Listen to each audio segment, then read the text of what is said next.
Hey guys, Mattias here with just a quick disclaimer before you listen to the podcast.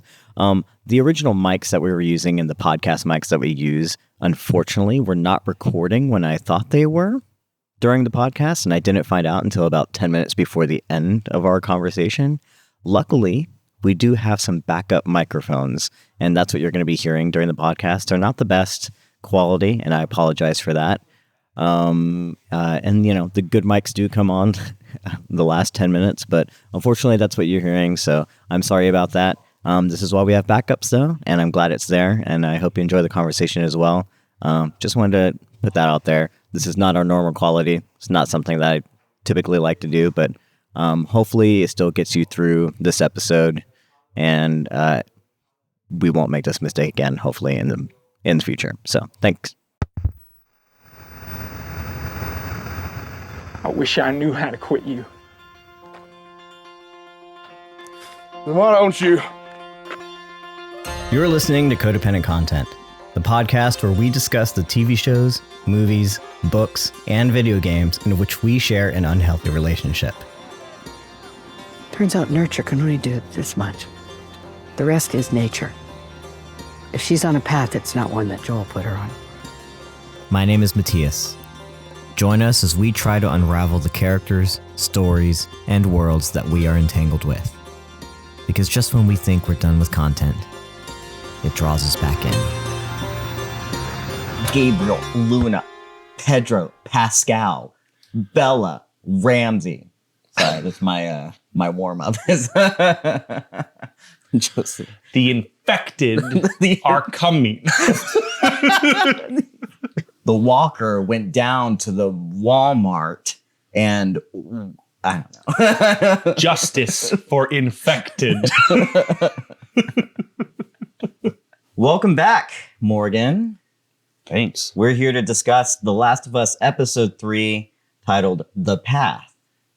Written by, of course, Craig Mazin. Directed by Peter Hoare. And cinematography by Ksenia Serreta. I didn't include the cinematographer last time, but I always like to shout out a good cinematographer. And they had some challenges this week, but that's neither here nor there. That's the details. That's what we're talking about. As always, if you haven't seen the episode, you should probably go watch it. And maybe come back here. Also, if for any reason that you're like, I'm going to wait to watch the show, but I'll listen to the podcast. I like hearing people talk about it or whatever. What are you doing? You should have also watched episode 1 and 2 because that is, this is, I don't know.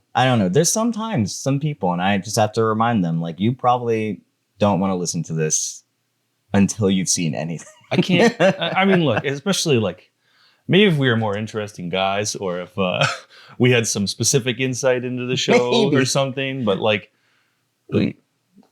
go watch it first. Don't do that. Is there spoiler warning? We are not one of those podcasts that separates the spoilers section from everything else. Right. We're full spoilers all the way. Now, granted, I won't spoil anything. I try not to spoil anything of upcoming episodes. So you're safe. You're safe here. You're safe with me. But we're spoiling the episode. And a little bit of an easier episode after last week. I hope we're all happy now. I feel like they're all going to be easier than last week. You think? I do think. Okay. I do think. Yeah, I hope. They can't kill him twice, Mattias. Listen, that's what you think. Oh, I love that enthusiasm, though. I think that's great. Am I naive? Is that what it is? Have you seen The Last of Us? Do you know? Here's the thing. People actually do. They talk about The Last of Us as a very traumatic show. And it is. There's some trauma. They deal with it. They don't shy away from these things. Playing the first game was not as traumatic, I feel like, as people make it out to be. I feel like I was actually in a much happier space. I loved playing that game. I was enjoying it. The trauma wasn't as quite on display, I guess, as the show made it out to be. But I would kind of agree, but permutation of that. I think that with the first game and the first season, a lot of the trauma is front loaded, right? Yeah. That intro sequence in the first game when I mean, the world falls apart and you lose your daughter. Yeah. it's so heavy, right? Mm-hmm. And so it feels like you almost have armor going through that at the beginning because you're like, well, nothing matters now. I can't lose anything. And then, you begin to get attached to Ellie and whatnot. But I think that like so much of the trauma is at the very beginning of the first game or the first season. Whereas season 2. Season 2 definitely ups the ante. Yeah, man. So I will say, maybe, you've seen the show, you might know what to expect. Maybe a little bit naive to think that things might be going okay. So let's just say this. If it's not traumatic for some people, it's going to be traumatic for others. And the train just doesn't stop. We do get a cold open this week, as opposed to last week. And we finally, again, big change. Actually, let me say this real quick. This is going to be an interesting episode to talk about because besides 2 scenes, none of this is in the game. Oh. So interesting. And the 2 scenes that I'm talking about, if you know, don't have any dialogue. So literally like everything that's basically written dialogue wise or whatever is brand new, There are some similarities to like what we know, possible conversations were had and things like that. But yeah, all this pretty much brand new. So it's an interesting episode, which is why I also have my phone in front of me and I had to take notes because remembering like what happened is like, okay, I don't have quite the memory in this one that I had before. I always have notes. Well, you're more prepared than I am, Or I cheat better. But we get a cold open this week and it is finally our reconnection with Tommy and Joel. Again, as we mentioned before, the big change of last week's episode was that Tommy was there and it wasn't Dina, and Tommy, I'm assuming this is the first time he might have heard, but this is the first time he's seeing Joel after Joel's body. Yeah. Heartbreaking scene. Kind of, a little shitty for them to put this poor woman in there in like the worst lighting to have to clean these bodies alone. Like that's the only thing I'm thinking of. It's spooky, right? I was like, great lighting, to be fair. Like it looks great cinematically, but like not a very good situation to be in. Like, can we not? But also what if accidentally one of them seems dead, but is actually infected? It's like, I don't know, like they just had a massive battle siege, like, right? It is. Let's be careful. Now I will say everyone else is busy taking care of their wounded, you know? Now, here's the thing. On the surface, yes, there's a huge battle. People are wounded. But in this world, if you're wounded from a zombie attack, you're infected, right? You're dead. You're not, there's no such thing as like being wounded unless, other things do happen. Obviously, there's fire happening. There's, things exploding. I'm sure you could fall off. Seth gets injured later in the episode. From we know there's fire. Friendly fire. So I was like, but was friendly fire the thing that wounded a lot of people? Probably not. I will say, not. I think Jackson was better than that. It feels a little bit weird that this is like a buzzing. Everyone's busy buzzing around the hospital because they have to take care of the wounded. So they have one person taking care of the dead. Yeah. But also, like, I don't feel like the wounds should be that egregious because if there is a wound, you're probably infected and you're going to die. So it feels a little bit weird when you think about it, but I'm willing to get past this. Let's get back to Tommy and Joel. Yeah. The logistics sometimes logistics are fun to talk about, but it's actually a very sad moment. And obviously the very first image we get of this scene is again, the broken watch, which we talked about before, you know, symbolism there is like super heavy. People have said in the past, like, obviously, like the idea that he even has this broken watch is the time that Sarah died. And that watch is broken. That was one of the first things Ellie said to Joel in season 1, that your watch is broken, so it's noticeable. And this is a reminder of his past and his trauma and all these kind of things. And as, smarter people than me have pointed out, like, time stopped for Joel until Ellie came back into his life, you know? And that was the significance of it in season 1. And here for me, like that significance of like, it never leaves him, you know, that for him, it was time had run out, and the time that he and Sarah died technically is the same, you know, according to that watch. So many ways, symbolism and things, but I love this scene because not only do we finally get to see Tommy like taking care of his brother in this, but we started the show with these 3. Yeah. Sarah, Tommy, and Joel. And in a way, we're ending Joel's story with these 3. Yeah. You know? So yeah, it's a very emotional scene. You know, I do wonder like what's going on through Tommy's head, but what I wrote down is that it feels like what's being projected to me is that Tommy kind of knew that this was going to eventually come. You know, he said, "Give Sarah my love." It felt like final for him. It felt very matter of fact. Like this was always there. This was always going to be a part of Joel. Yeah. And it finally happened. I think Tommy is surprised that this didn't happen sooner. I think he is glad for the time that he got. I wish we had gotten more time with Tommy and Joel, but he feels very, I guess, you know,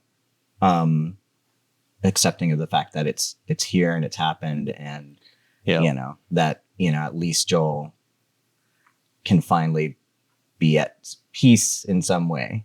And it feels like how Tommy's presenting that to me. I don't know. I agree. Yeah. I mean, you know, he's somber and sad, but also doesn't seem shocked.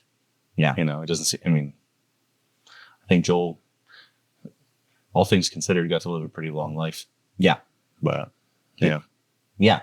In his 60s now, you know? Yeah. So he got a good long time, you know? So yeah, and I'm glad that Tommy got to see Joel in a different light too, especially after what happened to Sarah and stuff like that. I think that's all like a little bit of a reminder of where they came from, what they went through.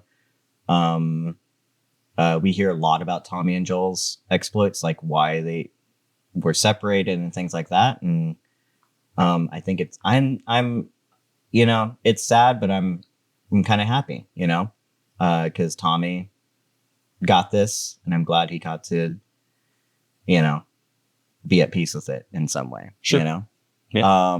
At least in this scene, you know, we'll see, because I feel like Tommy is struggling with something, and we'll get to that more. That's our cold open. Yeah. And then we cut to 3 months later. The town is rebuilding. Ellie has been in the hospital this entire time. Yeah. Things are seemingly getting back to normal. Yeah. Baby steps. Yeah. Well, man, we skipped over the traumatic Ellie waking up with her collapsed lung. I'm very bad at this.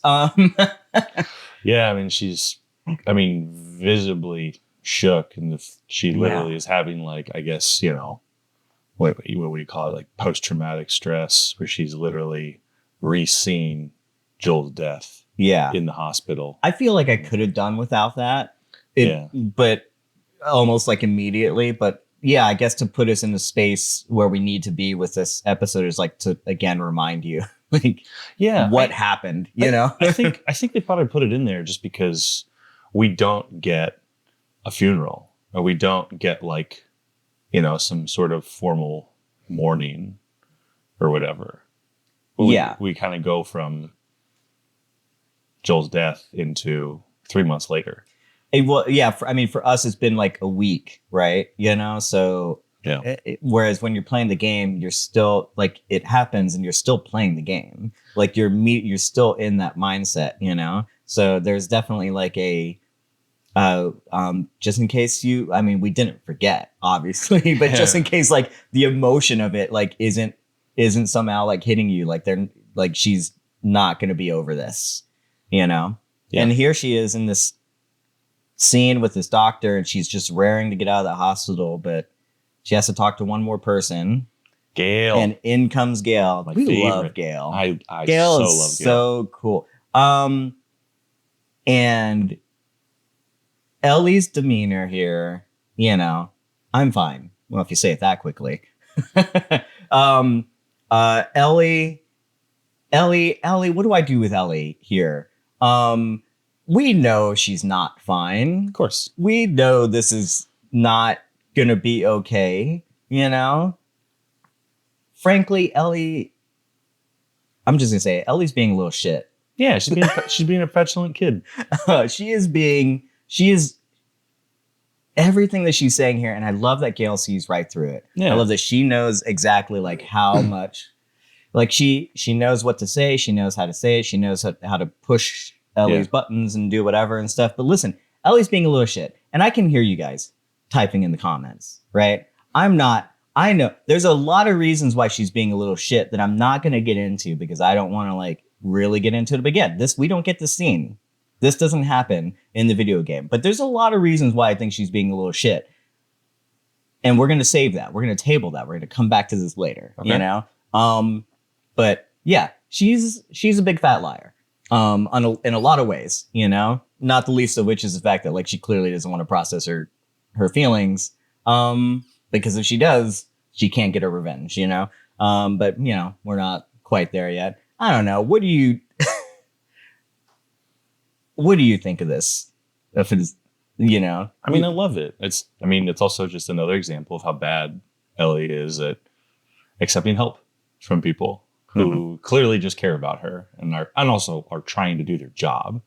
But I think the most interesting part of the scene is like the end. Where Gail's when like, she walks out, or no? Oh, before that, yeah. When Gail's like, man, if I could be as healthy as you, Ellie. If everyone could be healthy as you, I want to. Well, there's all kinds of fucked up people. Yeah, but not you.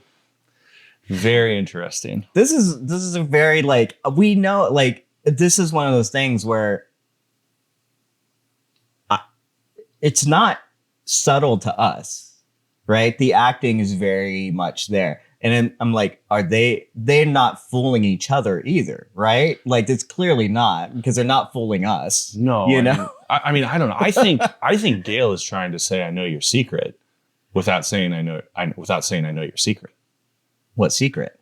That she's immune. You think she knows that? I think she has a good idea. If she's placed together, it's in direct, like, that this is what Gail goes to directly after being like, the last thing that Joel said to me was that he did you wrong and that he saved you. Mm-hmm. And everybody knows that, you know, Joel did something with Ellie that had some mission, right? Like, I think she's put a lot of it together. She's been in therapy also with Joel for God knows how long. So she's heard him talk a lot about past stuff. I think she knows, or she has a good idea. You know, it's a great theory. I guess my question is like with this, like, what do you think they're trying to say in terms of that? Like, where do you think that goes? Because I mean, for me, again, like, I have no idea because I know the game, so it's not something. I have no idea like what that would be trying to say or be trying to do because Gail's not in this. Like, Gail's not in the game. She doesn't. No one else knows the secret. You know, so it is curious. There. I mean, speaking of which, like something we haven't mentioned. I struggle to say like what has or hasn't been included. I'm not exactly sure if we're gonna know, but Tommy at this point does know. Yes. In the game. And in the show. Not in the show. Yes, in the show. They go hunting in episode 1 and Ellie screams, I'm immune, or whatever. Oh, right. No. I'm sorry. Tommy for sure knows. What he knows is what Joel did. Yeah. He knows the immunity. But we get a nice scene at the beginning of the game where like Tommy and Joel like actually share like what Joel did, you know? And Tommy is like, I would have done the same thing, Like he doesn't blame, which is a curious thing when we get more to like Tommy. So it's like, yeah. So of the people that do know, like in the game, it's like it was only Joel and Tommy. And so I don't know, how much Gale actually knows of the immunity or of like what Joel did, which is like there's like many things that she might be leading on. Yeah. That she knows. I'm not exactly sure, but yeah, I'm just curious. Yeah. I don't think we're meant to think it's certain, but I'm Yeah. interpreting this as this is where it's going. Yeah. Because I mean, not just because she's figured it out through spending so much time with Ellie and Joel, but also like she knows and she says over and over again that Ellie's a liar. Yeah. So I think she's probing, trying to figure out and be like, stop bullshitting me. I see through your shit. I don't know exactly what the deal is, but like, I know you're not being totally honest with me. Yeah. So cut the crap. We can actually talk. Yeah. I just don't know what she thinks she's like bullshitting on, I guess, like what it actually, when this comes to a head, or what she's trying to say, I mean, obviously there's the idea that like, yeah, we know because the story doesn't happen if Ellie doesn't go after Abby, I think that's like clear. Right. I agree. And so it's like, okay, so you are lying, Ellie, and it's like a little indication of she's not processing that she's going to, and I feel like that's what Gail's getting at. Is like, you're not going to be okay. It's again, a reminder of like, if you keep lying to yourself or whatever, that this is going to explode in some way, you know? So I don't know if it's anything more than that, It's just a reminder there, because I don't know what her knowing Ellie's immunity would be, because that doesn't really come into play or come to a head that I know of, How do you mean? For Gale. I just don't know what it means for Gale to have this knowledge and for her to like allude to having it, how it plays out in the story, like in the future. Oh, I don't know. I mean, I think we're leaving Jackson. I don't think it matters. Yeah. That's what I'm saying. It's like that. It doesn't matter. Like all that matters here is that Ellie's not processing her things. Is all I'm getting it like from the scene.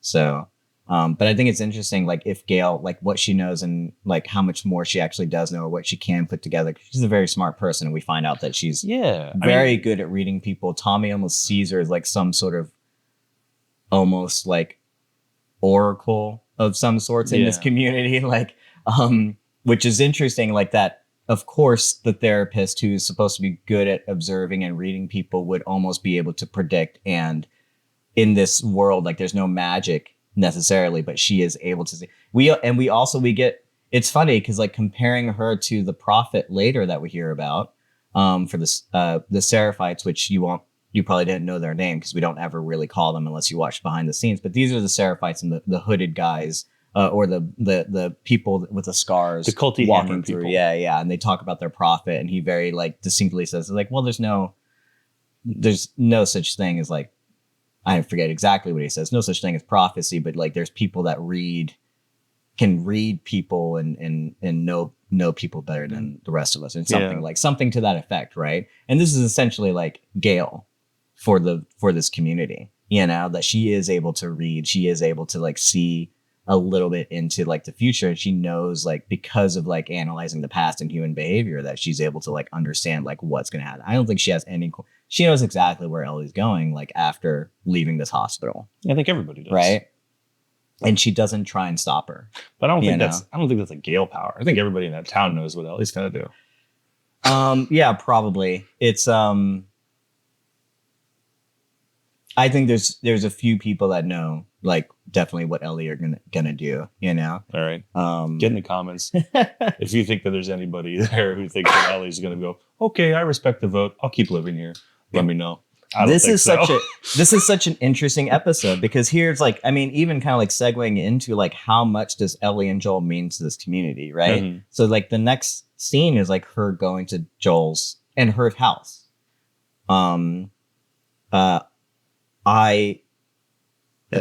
we see the flowers, we see the notes, we see the things like left that have been there approximately 3 months. You know, they've just been sitting there. Mm-hmm. It's a lot of stuff. So Joel, not according to like what we thought we saw in the first episode, meant a lot more to this community than we expect. Like he wasn't like, I think he was functioning way better than Ellie was, you know? For sure. So I think like people understand a little bit about Ellie and Joel. In the game, there's no indication that the town cares at all about what Ellie or Joel are like up to, you know? But but the flowers are still there. Like this happens, and Joel clearly meant a lot to the rest of the community, and people talk about that too. And we actually get to see and hear, and especially because like Tommy is a leader in the community, so obviously Tommy's brother would mean a lot. And he's like, Joel is in a position of leadership. He is the foreman, you know, like people look to him, they trust him. They also are able to forgive him whenever he has to do hard things, you know, but he still has those hard things that he has to do. And he still has his habits that we talked about before. Mm-hmm. But I think he was functioning a lot better than we thought.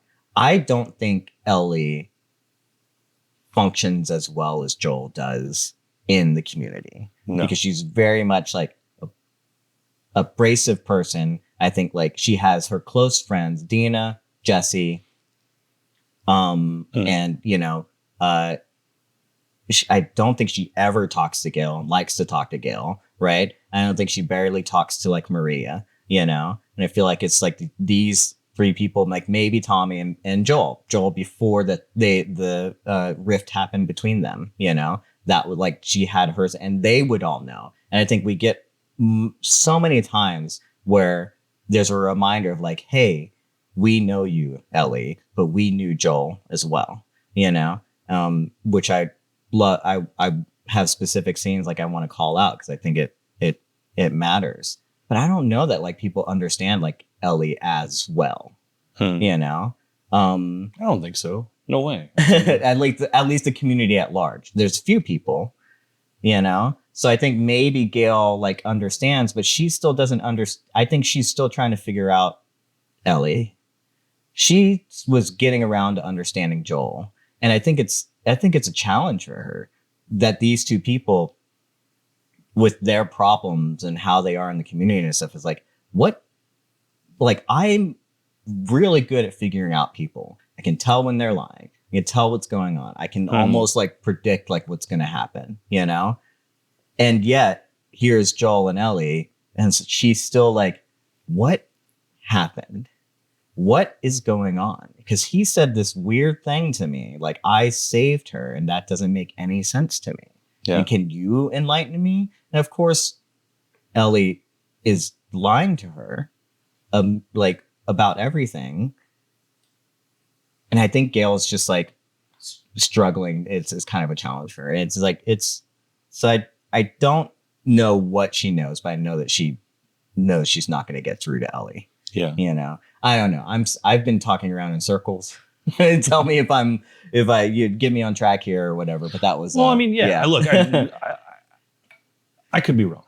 I don't know. Maybe she brings up Ellie's health specifically just because she's trying to highlight the fact that she's lucky to be alive after this experience, right? Both of the Horde and of Abby's crew abducting them and hurting her, right?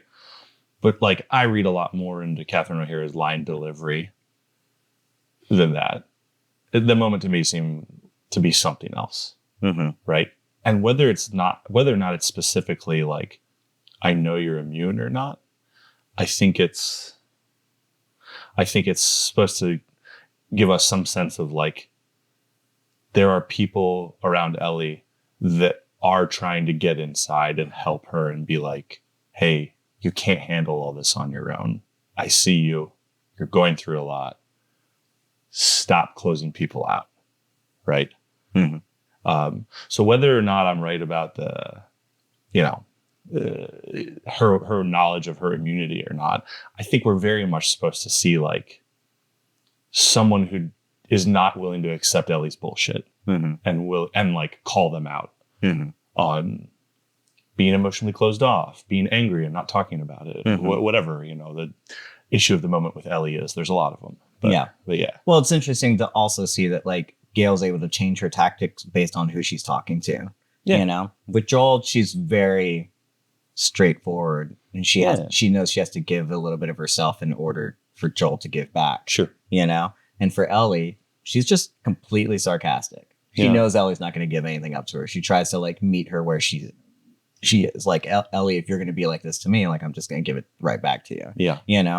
And tells her a little bit it tells her everything she needs to know, I think, even if Ellie doesn't say it outright, you know? So yeah, interesting to see. Because apparently she does get something from there. And I think it's clear whenever she talks to Tommy, you know, when we get the other scene with Catherine O'Hara, Yeah. But we do get to Joel's house, as we said, flowers are there. Yeah. Ellie has been in the hospital for 3 months. Mm-hmm. And this is the first time she's home. Seeing anything of like after this happened, you know?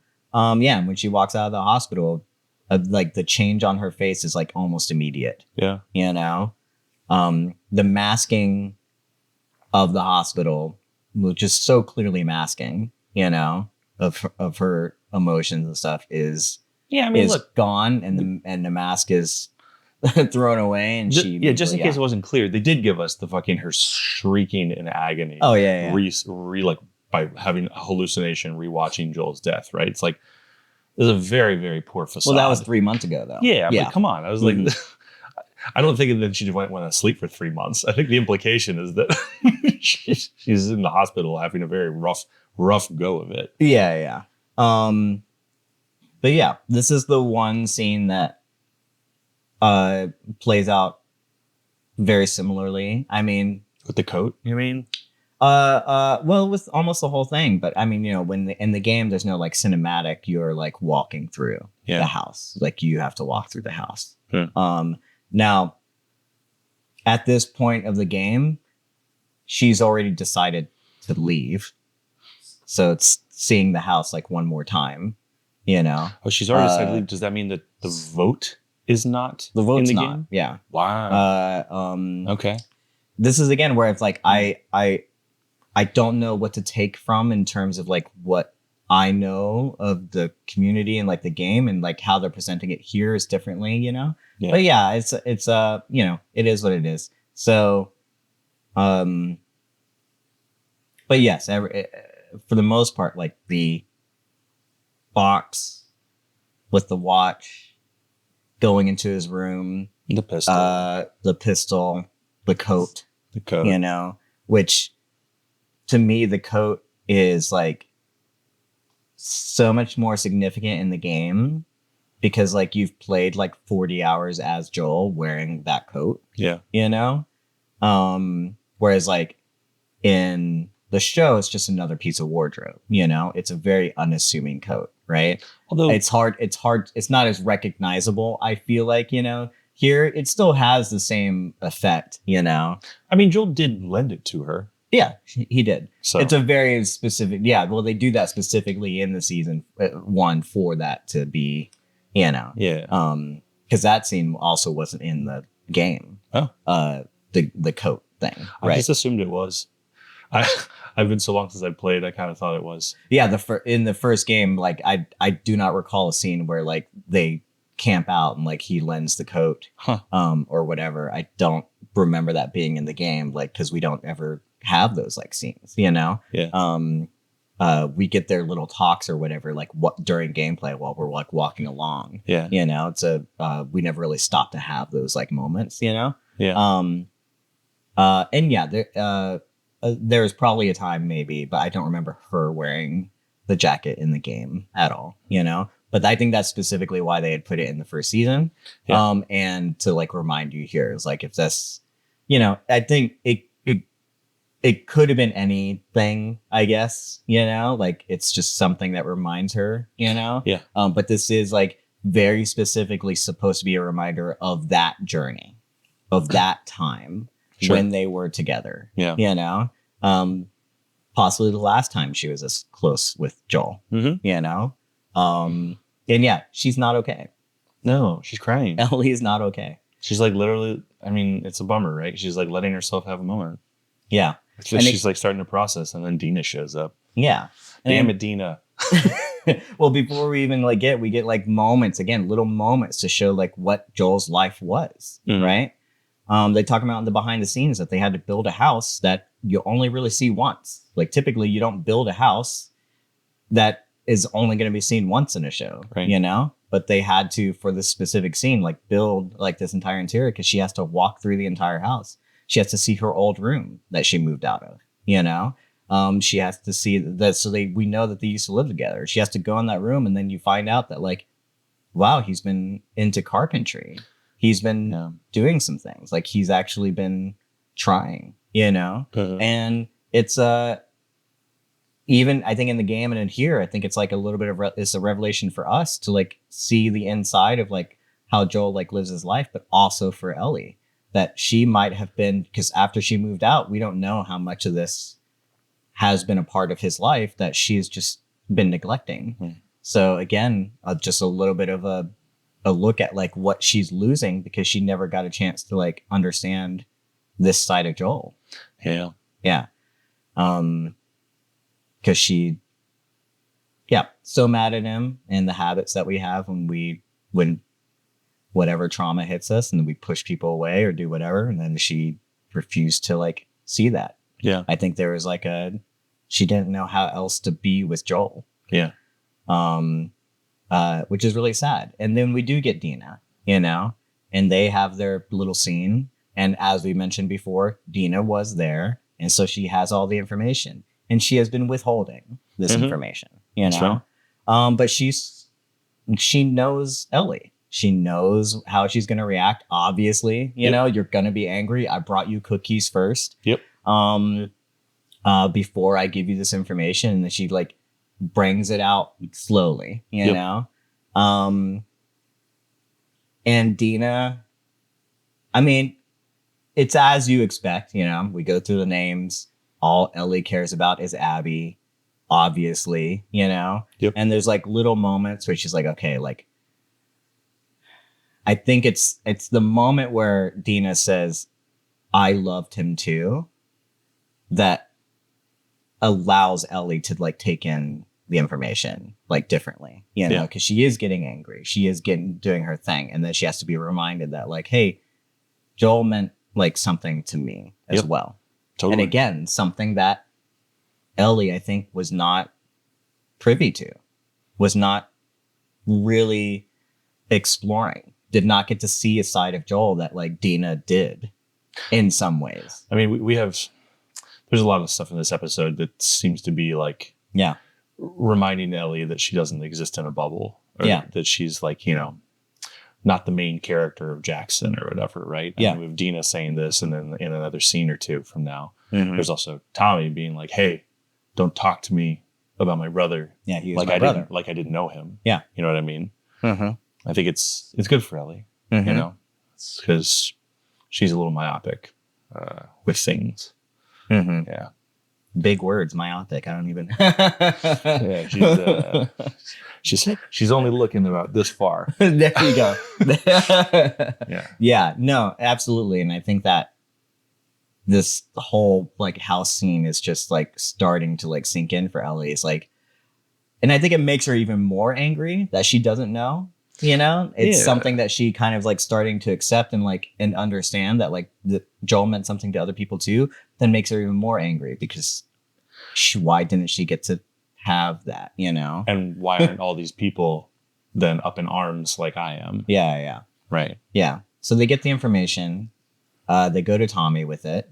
Yeah. Get a very similar kind of scene, like you said. Like Tommy's a little reluctant. He's not so sure. He has a town to take care of, obviously. I mean, I think it's valid points, right? The conversation with Tommy is kind of mirrored at the vote with the council in front of the whole town. But like, yeah, sure. I mean, Tommy wants justice or vengeance, or I don't know. I mean, which one is it?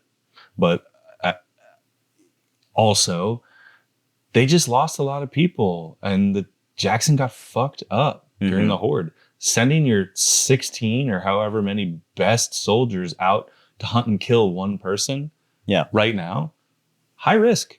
Yeah. Super high risk. I want to, there's, again, this is a little bit of a change coming from the game. Again, we don't get these scenes with Tommy, you know, and it's a little interesting to me because like Tommy, I will say without spoiling too much, is a little bit more gung-ho about this trip, you know? And here, like, I think he does like have an indication. It's like, I think it's his plan of like how many people to send, what kind of resources and whatever, you know, like Ellie doesn't make plans. She just wants to go, you know? So like when the council thing happens, I feel like it's like his proposal, you know? So I think he's still there. Like he clearly like is on Ellie's side or whatever. And there's that little moment. It's a little throwaway moment, which I love. The first time I was just like, I didn't think about it. And then the second time I watched it, like I recognized something else within Tommy that it's still there, right? And that's whenever he's like, hey, you, to Dina, don't withhold information from me again. Yeah, which is there you're getting some shitty duty. Yeah. Yeah. And great. So at first, yeah, fun little moment. Like, yeah, oh, haha, like, I'm going to give you, yeah, don't do that again. But like, Tommy asked Dina. Yeah. That shows you that Tommy wanted information that I think that he, before Ellie would know or whatever, before Ellie could ask, like Tommy was also in some way like hoping that there would be something. If he could have, I think he would have dropped everything and gone, you know?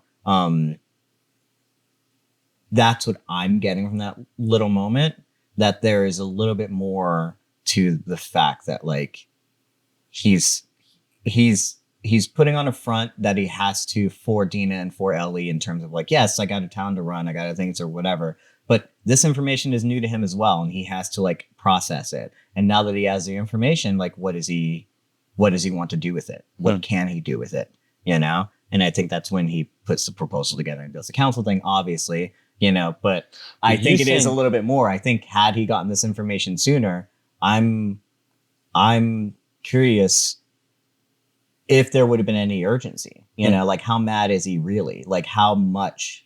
And I'm gonna harp on that a little bit later because I feel like there's more like indications for like where that Tommy struggle in another scene that we get with him. Yeah.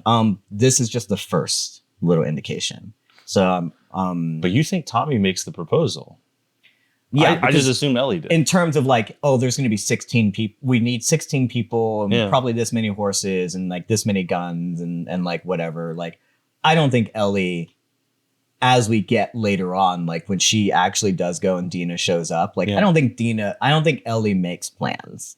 Like, I think she's like, just, I want to go bring people with me. It doesn't matter. Like, I think the very specific, like 16 and this kind of, you know, and like, who we need and like what they need to have and what kind of like stuff that we need. I think Tommy made that proposal. You know, I think he put in the details. Like we knew that it's in line with what Ellie wants, which is Ellie wants people to go. Thanks. And when they have the council scene, I forget her name, but the first person that speaks, she's like, I'm sorry, Ellie and Tommy. Rachel, I think. Yeah, I love you. We love you, Ellie and Tommy. Yeah. But we can't. We've all suffered, basically, right? She specifically says Ellie and Tommy, and I think this is partly Tommy's plan. You know, is to go out there, and he does specifically mention to Ellie and Dina that they are, that he has their back. Yeah. You know. I'm not saying you're wrong. Yeah. I don't think either of us have proof that you're right either. But I think that there's another interpretation of that entirely, which is saying sorry to Ellie and Tommy because Tommy's Joel's brother.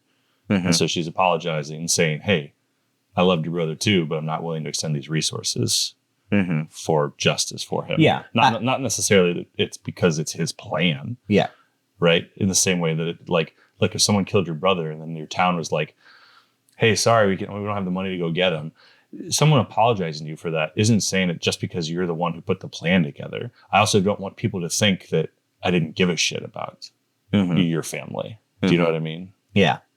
Like, I think it could be either. There's a possibility. Again, there's a Also, lot. like, also, Yeah. on the plan thing, Yeah. if Ellie didn't want 16 people to go, then she could have just left that night and gone by herself, which she ends up doing anyways. So I assume she put the plan together because she wants 16 people to make sure she kills Abby. But if she can't get 16, then she's just going to go by herself anyways. I mean, probably. I think putting all her time into like the speech and she doesn't make plans, and the fact that like, I don't know that she showed up and specifically had numbers in mind is just what I'm saying. You know, like it's not, doesn't seem like something that Ellie would do, which is very interesting to me because they are representing Ellie as still somewhat childish. Yeah. Whereas I do feel like that she has been grown a little bit more, you know, and I know she's like, what, 19-ish, you know, so. Devil's advocate, though. Maybe Ellie did make the plan because 16 is too big of an ask. Maybe. Right? I don't know. Tommy makes the plan, you only need 6 guys, and then they vote yes, because 6 going out is not a big deal, but 16 people is a lot right now. Yeah. So maybe, again, how do you know? Like, well, here's the thing is like, I also have to wonder if Tommy did make the plan and it included 16 of their best, I'm wondering if Ellie is even included in that to Tommy, you know? There's a whole lot of speculation here. And I think it'll be interesting to revisit this conversation, like seeing like how things go or whatever. Again, these are all different. This is all, I'm not like, this wasn't part, the way the things change, you know, from the game. Like, first of all, none of these scenes are in the game. And then also like the motivations are changing like slightly and like why and how, you know, and stuff like that. You know, again, there's no council. So Dina and Ellie do go of their own volition, you know, as far as we know, like Maria is the person that is the nay or yay sayer of Jackson. Right. There might be a council, but again, it's like no one cares. Then there's also no like suffering from Jackson because of the horde or whatever in the game. So it's like it's interesting because I am speculating a little bit based off like what I know of the game and also just trying to figure out like what is going on here, you know? Because again, like Ellie, she doesn't make a plan in the game. In that sense, it's like it's only just her and Dina. Yeah. You know? She does take the time to write a speech. She does, you know? Well, at, you know, Jesse's, you know, expression or encouragement Strong to do this. urge. And again, a very like Jesse, another scene, a very small scene where like first it's Dina and then it's Tommy. And then the third time that, you know, Jesse, not specifically about Joel, but he's like, you should write it down. He's like, yeah, well, I'm not stupid. You know, he's like, no, you're angry. Yeah, people aren't going to vote for angry. Yeah. And Jesse, there's a few things here. Again, I love Jesse. I love Jesse in the game. I love him even more here. We get so much more about him. I'll just keep harping on the fact that like this idea that like he is like the leader, that he has to be beholden to these rules, all these kinds of things. But then at the same time, he's struggling with his commitment and loyalty to his friendship for Ellie and his commitment to the town. Yeah. And again, showing in a way that like, Ellie, I'm on your side. I know you. And I know you better than you seem to like know yourself. And like, and maybe it's not the, hey, Joel meant something to me as well, which I'm sure Joel meant something to Jesse as well. But there's like a little indication of like a third time is like, you're not the only one, Ellie. You're not like, you need to, something needs to change here, you know? I mean, I'm and on your side, but like, I'm not even convinced that Jesse votes with them. Okay. Well, I had a question of who you think. The 3 are? Yeah. Yeah. I'm not convinced Jesse's one of the 3 yeses. I would love to hear your reasons, like why, because it is interesting to me because again, this vote doesn't happen. It's like a clear to me, like who the 3 should be. But I was like, I wasn't even sure Maria was a yes I don't think she necessarily was either. until I saw the behind the scenes and they were like, oh, she was a yes. So Yeah. so I don't know. So we'll see. But before we get to that, yeah, I don't want to pass up again a Jesse scene, which going back to a first Jesse scene, how cool was that like little moment between him and like Gabriel Luna at the very beginning when he's just fucking oh, excuse me, I'm fucking yoked. Can I just drive this stake into the ground for you, old man? Do you need me? He doesn't even say a word. He's like, you look like you need some help. Jacked guy here. Can I do your job? And Gabriel Luna's just kind of like, all right. He's good at it. Is Jesse flirting with me? Is he? I don't know. Hey, dude, anytime you want to knock my stakes into the ground. I love that scene so much. But again, like, I don't think there's even dialogue, right? There's literally no dialogue. They're It's just all literally done. It's all done through like facial expressions, you know? And like the moment like I saw him like look at Jesse and Jesse gave a look, I knew exactly what was happening. And I was like, this is so good. Yeah. It's so great. But also Gabriel Luna, I know in the context of the show, much older because this is happening, you know, whatever. But he's only like 4 years older than me, and he's like early 40s. Yeah, so Jesse made me feel old. I was like, holy shit, dude! For sure, dude. He's a fucking jacked ass 26-year-old or something. And again, gonna love Jesse, but love that like it's a there. Here's the metaphor here. Symbolism here is like, okay, the old guard passing it on to the new guard. He's the heir apparent. Jesse is the heir apparent. Yeah, the new Tommy, you know. And I gotta like, you know, I wish like kind of again, I wish I could have some Tommy and Jesse. You know, that would be such a fun. Well, like I feel like the symbolism is also why again I'm not convinced that Jesse votes for Ellie's or Tommy's plan. I think we're seeing time and time again that he's thinking of the town first. I love that. We'll get to that, but well, is the council scene next? Technically, yeah, is the council scene. I'm checking notes. I have. Yes, the council scene is next. I accidentally put baseball first in my notes, but I think we can just go ahead and get to the council scene, right? So yeah, I gotta love Jesse, man. Yeah, you know, he's a what a. Okay. If we're talking about the council scene and the vote, I gotta start. I think The Last of Us gives us their first joke at the top of this scene. Their first true, just this is here just for comedy. Like, and I don't mean like a cute moment that's like a bad pun between Joel and Ellie. I mean like truly, like a non sequitur. Some fucking guy. What's his fucking name? I wrote it down. Carlisle. Yeah. No, not Carlisle. Not Carlisle. The other guy is like, I can't hear you. No, it's not many people speak in this. I know. I'm sorry. It's Carlisle. It's Seth, and it's some random guy like in the background. Scott. Oh, Scott shows up to the town hall meeting where they're voting for this plan, and he just wants to talk about corn. Oh, that's right. There is one thing. And Tommy's like, hey, bud, sorry. Got to keep you on task here. Do you have anything to vote? And he's like, oh, I ain't got any thoughts about Seattle or anything. It's like, okay, your time's done. That's funny. He just like, literally showed up to talk about planting corn. He starts with turkey and chickens. This guy, I mean, his priorities are, you know, good on him. I know it's hard to grow, but corn grows fast.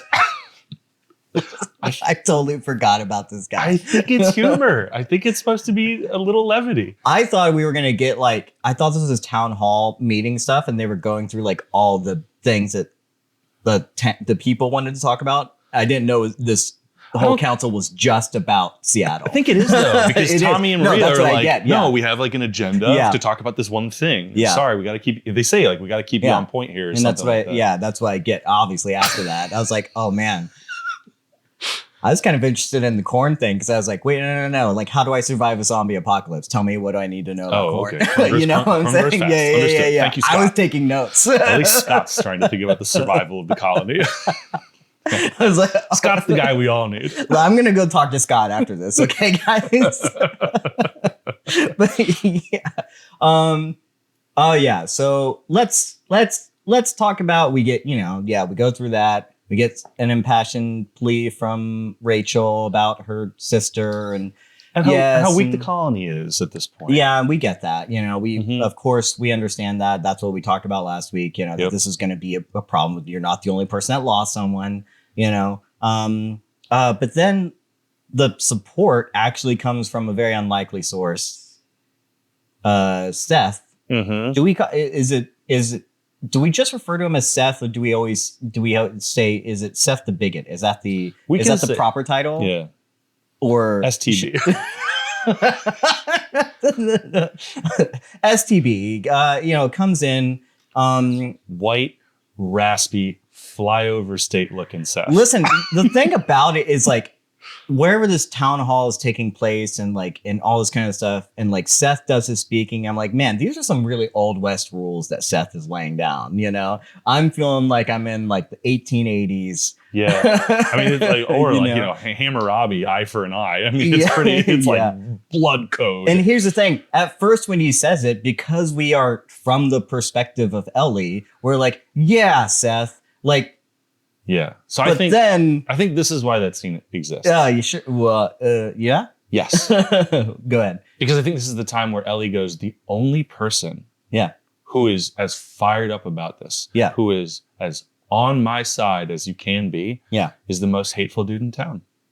Yeah. I think it's pretty great writing. I think because it's fascinating, right? Now she's accepting help from someone that she doesn't like. It's not only that. It's like, it has to make you wonder. It's like, am I right? If Seth agrees with me, correct, should I be doing this? Exactly. I don't think that crosses her mind, but it is very much like something that should be crossing our minds. I see the seeds. Maybe not in the literal vote scene. Yeah. But like later, there's a scene with Seth. Yeah, absolutely. I think I start seeing those wheels turn in Ellie's mind. Yeah. Right? Because there's a handshake, and she is very reluctant. Yeah. She's looking at him, right? And I'm sympathetic to our cause. Our cause? It's like, well, you're the one that said, speech. Yeah, it's not, yeah, right? That's the thing is like that. But the thing is like, as you said before, like she's holds a grudge. Yeah. She's very bad at forgiveness, of allowing, for people to say sorry or whatever, and that's a big forgiveness will be a big part of the show, clearly. I mean, this is the whole thing. Yeah. It's got to be, right? It's are you going to just continue to seek vengeance and, be all about your anger and hatred? God, it feels like I'm talking about Star Wars right now. Well, the thing is, like, or are you going to learn forgiveness? We talk about forgiveness in the first scene with Catherine O'Hara, like where she's like, oh, I guess I have to let myself off the hook for that as well. And it's like, okay, so like there's a whole lot of talk about forgiveness, like, and will she ever be able to forgive Joel? I don't think it's just about Abby or vengeance or whatever. I think that there's forgiveness has been a theme from the very beginning, because there's clearly an understanding that she's not forgiving Joel for whatever he did. Totally. And will she be able to do that? It's also so much part of the conversation with the vote. Yeah. Right.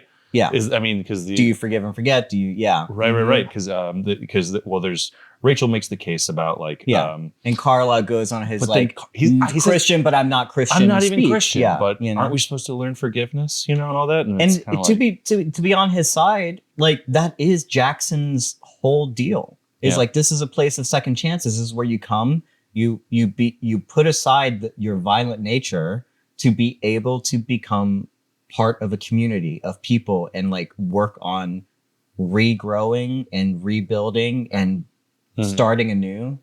That is Jackson's MO. So it has nothing to do necessarily with Christianity. It's but I feel like that that's what they did for Joel. Yeah, that's what they did for Ellie. That's what they did for Tommy. You know, like it's built. Jackson is built on like, who knows, all these people, including Seth, right? Yeah. Like, what does Seth deserve, right? And Seth himself is like, well, go to hell with your mercy. Yeah. It's like, well, Seth, you're forgetting the fact that like we've shown you a lot of grace and a lot of mercy. Yeah. And so I like Carlisle's approach. Obviously, it's not going to stick with Ellie. Not in this moment, at least. Yeah. And I think like unfortunately, Seth is the thing that like proves to her that like she's right. Yep. I'm almost, because here's the thing, she does write her thoughts down. Jesse looks a little smug about that, but she does write her thoughts down. She gives her little impassioned speech. It's a good speech. I think Seth's is better. Yeah. I think of like where it comes from, the fact that like Ellie is lying. Seth gives the better speech, the one that is more convincing, especially for Ellie. You know, It's a lot more honest. yeah, Right. This is like, as Ellie's giving her speech, we get a shot of Gail, Catherine O'Hara, Yeah. kind of just rolling her eyes, almost being like, "You believe this crock of shit?" very, we all know very Ellie. specifically. That moment where they cut to Gail is right after, because I wrote it down, right after Ellie says, "If it were any of you, I would go out there," and Gail's like, "No, not at all." That's where she's like, "You're absolutely full of shit, Ellie, because there's no way if it was any of us. You care about one person, and that is Joel, and she knows that." Right. And she's Yep. also like, I think that's a crock of shit for sure. Also, she says it's about justice, not about revenge. I'm Mhm. like, fuck off. It's absolutely about revenge. Yeah. And again, she does a really good job writing this down and giving her case. Like, Yeah. I almost believed her for a second, and keyword there being like almost, you know? On paper, it's Yeah. a great speech. Yeah. The point is that it's not honest because it's not actually what's motivating Ellie. Yeah. And everybody there knows it, you know? Yeah. And yeah, I mean, I think at the end of the day, like, it, for her, like, Seth saying his thing, bigot or not, or whether or not she agrees with Seth on anything, like, that's the thing that she really believes is Yeah. what Seth says, you know? And I think that's, you know, and unfortunately, neither speeches do very well for the council. There are only 3 yeses and 8 nos. Yep.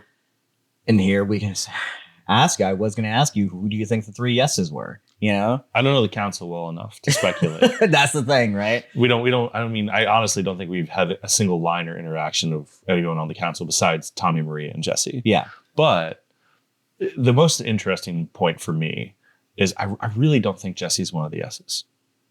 I really don't think he is. Yeah. Right? Go ahead. Because he's like beforehand, like, I'm not at liberty to discuss these things with you. You know, yes, I'm on the council now, thinking about the town. Hey, write your thoughts down because nobody votes for angry, right? That's not him promising to vote for her. I think that's him making sure she doesn't embarrass herself. I think he doesn't want her to get 0 votes. I mean, we don't know. You know, that's the thing. Is like, and we only know the 3 people on the council, so I think we're led to believe Right. that those are the 3 yeses. You know, so we don't have but an I insider do- line I- on the ballots. yeah. Like, that's not going to happen. But like theoretically, in a couple episodes, yeah. or Well, next that's the thing. season, It's like, I wonder if there's it'll a come up. scene where Yeah. it comes up again, Yeah. you know, and she's like, "Well, at least you voted for me." I wouldn't Yeah. be surprised if Jesse was like, "I said no."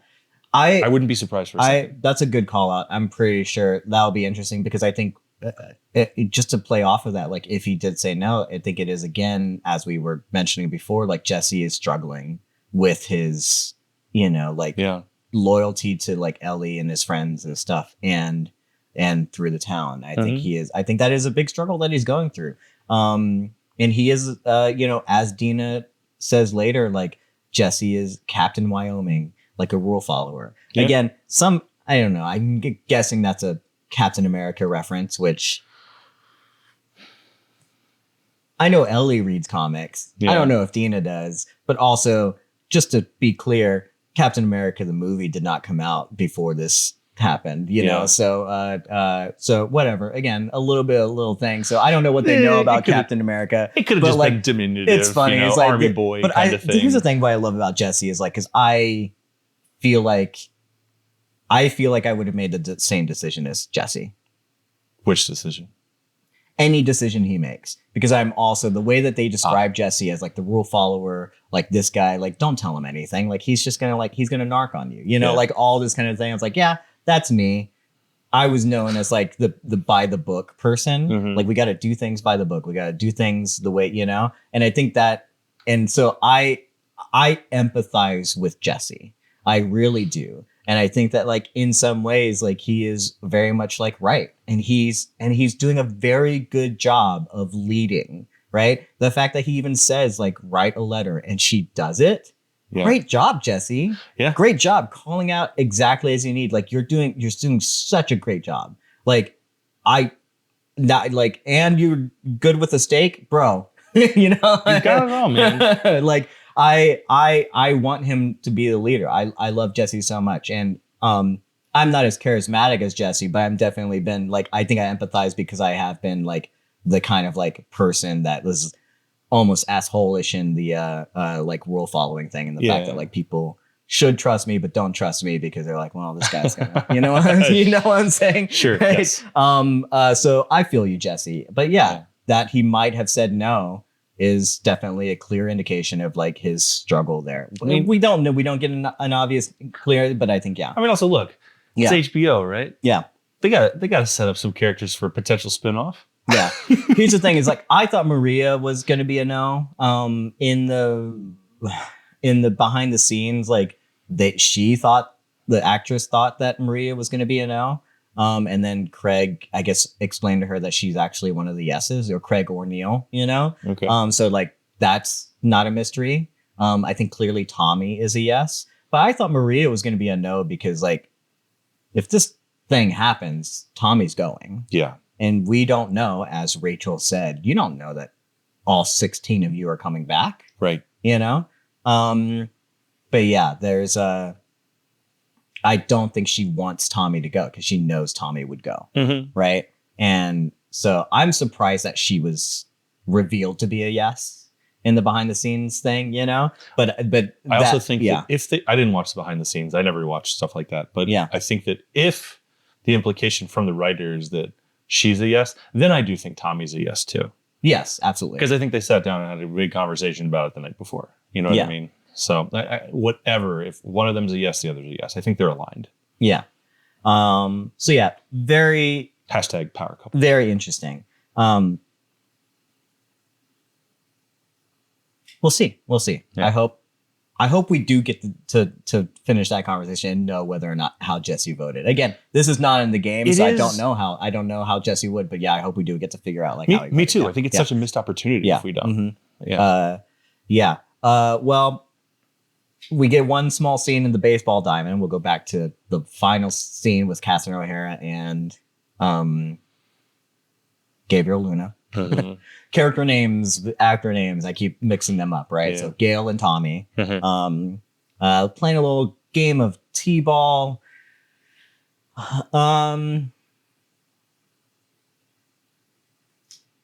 Yeah, they're talking about Ellie. Clearly they were at the council, they heard the speech. Neither of them believe Ellie. And I think Tommy's there to... Why do you think Tommy's there? I guess. I believe what he says. I think he's there, like he says, because he's like, I see her starting to go down a path that looks a lot like Joel's path. Mm-hmm. And I think that would be bad. Right? I think that's why. And I think he feels like he's in the position where he's somewhat responsible for what happens to Ellie. It's I think that's an excuse, unfortunately. Because when this first happens, my first thought that goes through my mind is we were right, by the way. That's my first thought I should mention, is because always we were right. That we get more therapy The fact that like the therapist being the one therapist and for the whole town is like the most brutal thing. And we said that she would normally have her own therapist, but she doesn't have that. And so like, of course she relies on, so of course that's why she's off a little bit, and she knows it, but she's dealing with it. Always drinking, but she is smoking still there. shitty weed. You know? So I love that we like called that out. Yeah. So great, you know. But the second thought is like, man, this town really cares about Ellie. You know? And here's the thing is like, when therapy typically happens, she kind of gives him a freebie, you know? Yeah. And Tommy goes on to like start talking about Ellie. I'm like, where's the question that normally comes from therapists is like, okay, but what about you? Right? And I think that is like, it's very interesting to me that like they actually really seemingly are just focused on Ellie. I don't know if that's for our benefit as an audience. Wait, so what do but you I think don't the think that's excuse is? normally, I think the excuse is that like, I don't think Tommy's worried about Ellie. I think he's worried about himself. I think when he says, Say more. I think when he says, Ellie, you know, I'm worried that Ellie's going to do the same things that Joel did, that she's going to go down that path, that she's, you know, all that kind of stuff. I think he's worried that he's going to go down that. And I think it's like when they have the nature versus nurture argument, which I'd be curious to see like where your thoughts are on that. But I love what she says. I do love that she's like, hey, nurture, it's only about this much. The rest of it's nature. If Ellie was on that path, she was already on it. They were walking side by side, you know? And to me, the moment you say that, it's nature, it's part of your nature. Who is closer to Joel as a human being, like actual DNA? Who has the same nature as Joel? That's going to be Tommy. I would say Ellie.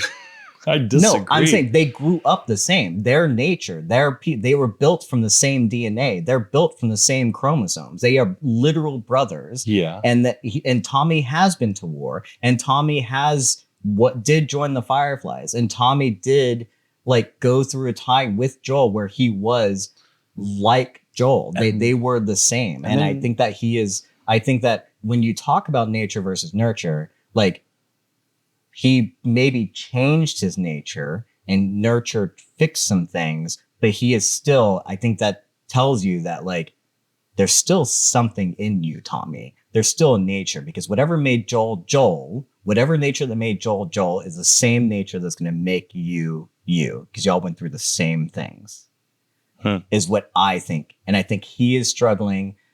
I think, yes, he's struggling with what Ellie's going to do. He inherited that, as she says, like that Ellie is the person that like is the same as Joel. Like, I get it. Like, Tommy is very different in terms of like how he changed and what he did. But I think that he is struggling with the fact that like he's worried. And as I said before, like, I think that he did want information from Dina and couldn't get it before. I think he did feel like that he needed to do something, that he lost his brother and he wasn't there, and he's struggling with that. And now he's saying like, yeah, I'm worried about Ellie and what she's going to do. No, you're not. You're worried about yourself. You're worried about what you're going to do. That's what I think. Oh man, I don't see any of that. That's interesting.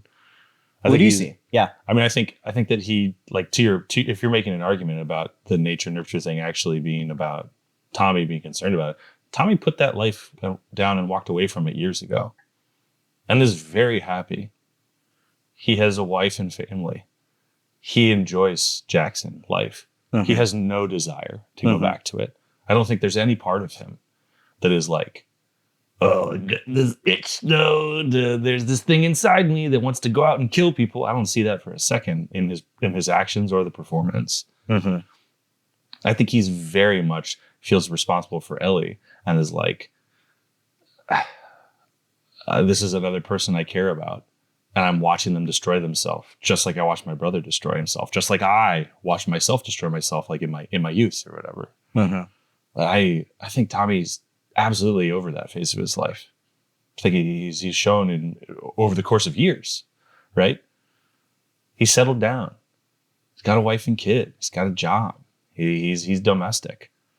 You know, that's like the whole like thing when Joel gets to Jackson in season 1. I was like, come on, we're going to do the thing. Tommy's like, hell no, we aren't. If you got to do that, you go do you. That's my wife. That's my son. He was going to take Ellie. Take her to a facility and then go back. But like, he was going to do it for his brother before Joel showed up and said, I'll do it myself. But again, the point I'm making is that he's like very much distanced himself from that sort of life. And I don't think has a hard time separating himself anymore. That's the thing is like, I do agree that I think he has distanced himself. And I think like Tommy, I think that it's I think it's just a struggle that we're not seeing that he might be considering, you know? Because again, I do think it was his plan. I do think he was going to go. I do think that he did say yes, right? I do think that he, if it wasn't for his family and all these kind of things, that he would be going. Like, I think that there are things that are holding him back. But, and again, this doesn't happen because typically this usually happens with therapy sessions where like you kind of like outright say it. It's like, hey, why are you're so worried about Ellie, but like, what about like, I don't think we're talking about Ellie right now. Like, I feel like that's where I thought the scene was going to go, you know? And, but it doesn't ever get there. Like, they literally are interested in Ellie, which is like, for me, like really off, because it's like, why does like this town care so much about Ellie? You know, because again, we didn't get this in the game. Got no indication that the town actually cares about this like one person, that Ellie cares about Ellie, Dina cares about Ellie, specific people do, like, right? But it feels like that this whole town based on the council and then this scene like is actually really interested in what Ellie is going to do, which I don't know if it's just the writing being very like on the wall there, you know? But I always thought it was going to come around to like, is there anything you're struggling with that has nothing to do with Ellie? Because like, that's usually because therapy doesn't want to talk about someone else, you know? Yeah. When you're in a therapy session, like, I want to talk about what you're dealing with. And we know that Gail's very good at like seeking out bullshit, right? And I don't think she gives the nature versus nurture thing lightly, you know? I think, again, yes, Ellie is on the same path. This is the title of the episode. She has been on that path. They walk side by side. But if you're going to give a nature versus nurture argument, I think nurture is what changed Tommy, is what brings him to like where you're saying he's at, right? Having put that side away or whatever. But nurture only does so much for the nature that's in you. Right. Or according to this theory, to your theory, right? Yeah. To your theory about the conversation. But the other way of looking at it is that Tommy's nature took him away from that path. Maybe. Right? And that she is absolving Tommy of responsibility because Ellie is on the path that he doesn't want to go on. Look, I like that Right. take as well. Like, that's definitely like possibly like definitely I could see that that's what's happening here, you know? That she is letting Tommy off the hook. Right. I mean, it's almost shitty, right? She's like, I like Gail a lot. And obviously Catherine O'Hara is a fantastic actor and everything. But like, it's super shitty to hear a therapist say some people can't be saved. Mm-hmm. It's fucked up, especially a 19-year-old, you know? And that was like, I think the only time in the episode where I was just like, what? It's like, no. Like I was like, she's still incredibly like young and in formative years, and like I think there's a lot that can still be done to change Ellie.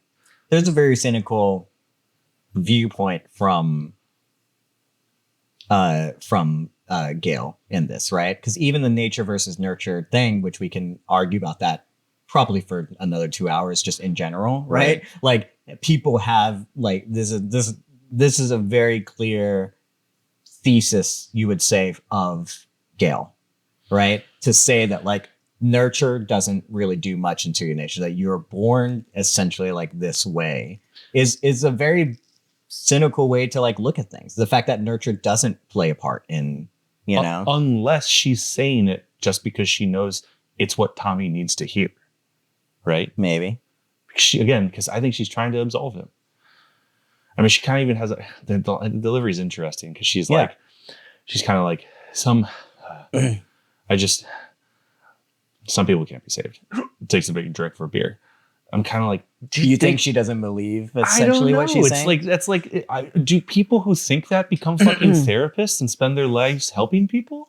I mean, no. Not again, not. They don't. I think we clearly have shown that like Gail as a therapist is very far from your typical therapist. You know, she's also yes, but she's gone through a lot. She's living in the toughest place and time to be a therapist. Jesus Christ, she's watching humanity crumble around her. Like, of course, okay, she's a little cynical, but like she's still doing therapy. I think, here's the thing is like, to that, like I think she cares very little about Ellie.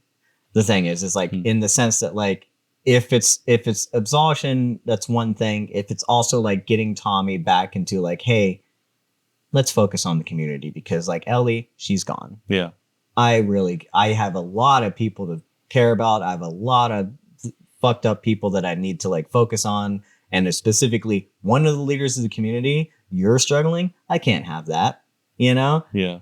Again, Gale is becoming, as someone who's not in the game, Gale is becoming like a major player in like how she kind of like manipulates some of these like people, you know, and brings out and sees things, you know. Then, do you think she's being that manipulative? I think she's being. I think it is. I think if it's absorption is one thing, and I think she does like have a heart there and whatever. But I think like we know she's mad at Joel. We know that she still like resents him and all these kinds of things, and Ellie is like also being like very much showing signs of like the same kind of person or whatever. And she's like, do you think she has time to deal with that? Do you think that she wants to care about like the where Ellie goes? Like, does she think Ellie is ever going to come back? And what does she have to focus on? She's focusing on this community, which protects her, that like keeps her doing what she does, like gives her some sort of purpose, and also is like the only place like safe, you know, like